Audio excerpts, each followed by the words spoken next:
ka 2 bīdāmie mums ir gatavi uz montāžu.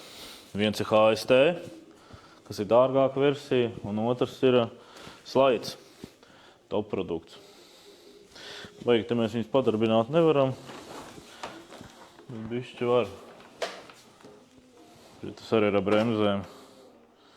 Softiņš? Jā. Kāds cilvēks būs priecīgs atkal. Kas mums tam bija ar bremzēm? Ai, tas ir ietīts. Te jau čaļi visi smuki sagatavojuši ir uz montāžu. Tā kā jā. Izmērs ir normāls.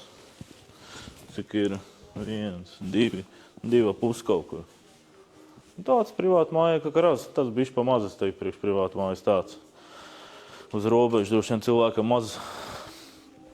maza aile, negrib likt varam, bet grib kaut kādu bīdāmu, nu, iziet cauri var, ja nav baigi arbūzi. Bet varēja būt platāks, protams. Varēja būt.